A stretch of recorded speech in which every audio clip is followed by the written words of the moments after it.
guys, it's Claudette and I'm back with another video, but this time I am doing a tutorial on my silhouette using the Greeting Farms digital stamps.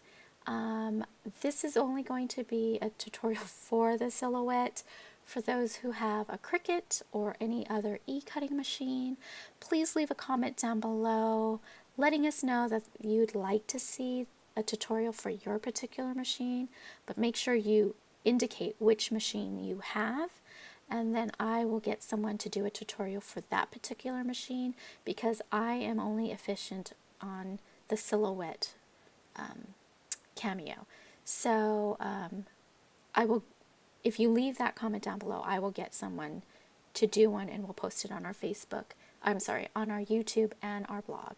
So if you could just go ahead and do that for me and we could try and get that out for you, that would be awesome.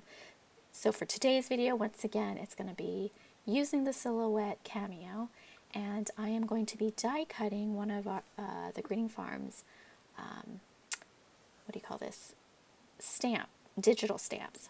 So how I do it is, once you open up the Silhouette Studio, go ahead and open or locate your digital stamp, and I'm going to use our newest one called Wild Sprout Lydia.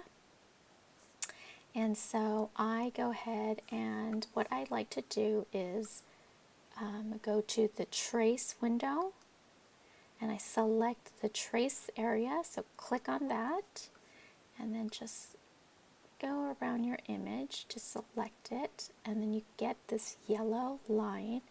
So you could see that the yellow line isn't solid, okay?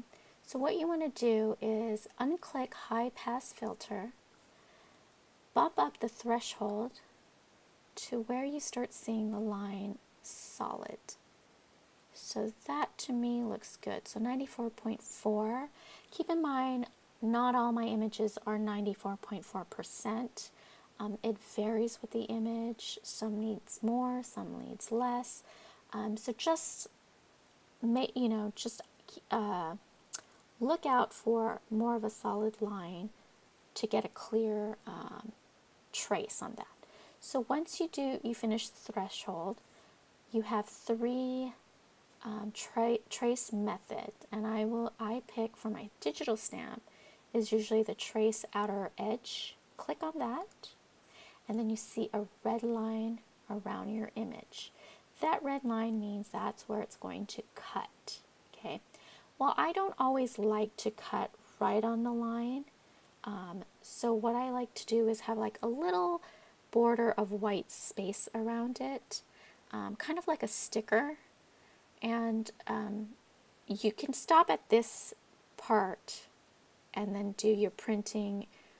There's one more step before you do your printing, but you could stop at this point, and then once I'm done with the next step, you can follow along with that if you want to stop at this part. But I like to have a little bit of a border.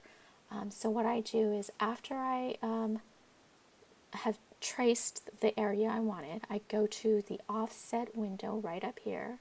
It's a hexagon. Click that, and you have to click this red line. Okay, so when I say you have to click the red line, if you don't click that, what happens is, if you click the actual image, you're going to see this box right here. That's what's going to give you, this is where the offset will select, and let me show you what it does. It uses that to cut. This box is what's going to cut out. Anything with a red line is what the silhouette will cut. Okay, so we want to cut this and not a box, right? So you make sure you select that red line, and it's usually closer to the image based on how you traced your selection of where you traced it. So click that, and then you hit the offset, and it's usually defaulted at 0.125. Can you see how much of an offset that is? I find that to be way too big for me, and I like to lower it to about 0.055. That for me is perfect. It's not too much of an outline, and it's not too little of an outline. Does that make sense? Too much or too little? So I usually do 0.055. What I do next is, remember the first outline you had, the inner part. I like to delete that because I don't need it anymore. So that's how much I would like the border to be for my image. Once I'm done with that, I go ahead and select the whole thing, and I do Command G for Mac, and I believe it's, is it Alt G? I'm not sure if the settings are exactly the same, but you can just group it. Group the images together or just select the whole thing. Why I like to do that is I can move it around without having to worry of leaving the outer, the trace behind. And it just makes it easier for me. You could do it however way you want, but this is how it works for me, and it's easier for me. So once I do that, now we're ready to print. But before you print, and this is a very important step, you want to go to the registration mark window, because what that does is it gives you a registration bounding box to know where to place your image, because if you go outside of the box, then part of your image will be cut and the other part, you know, will be cut off. So when you go there, here's a style you want. It's off right now. I click type 1, which is the cameo, and so anything that's not solid and within the registration box won't cut. So let's say I want to be cheap and put my image right up here. This part of her hair will not be cut. So this is a very, very important step to get your image cut correctly. And this works when you're doing a print and cut. So I put it here, and then I go to this replicate box or window, and I go all the way down here to fill page. So it's telling me 4 is what, you know, how many they can put on one page.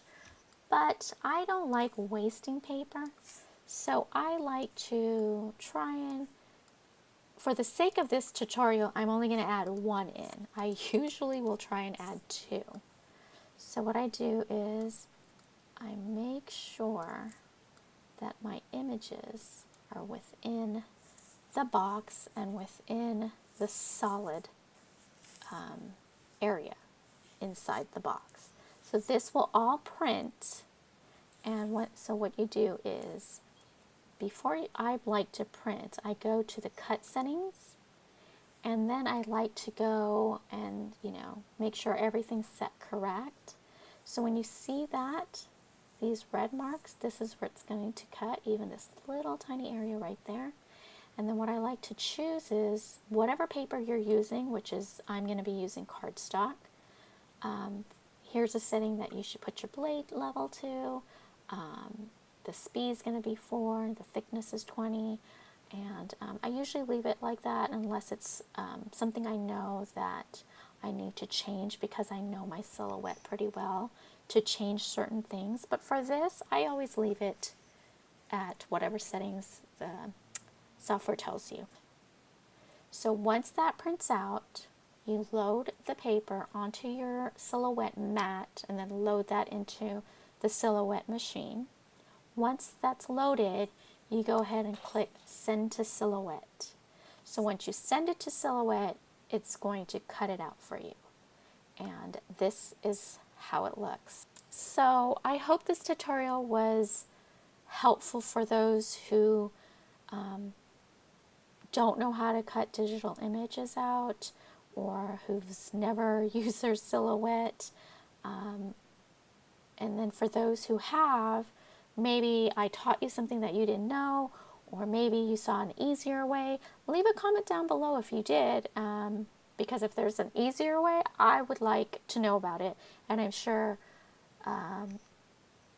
everybody else would like to know about it. But this is the way I found to be easy for me and fast for me, and yeah, I like to do this, especially when I'm mass producing, and that's why I love digital stamps. So I hope this helped you guys. Leave a comment down below.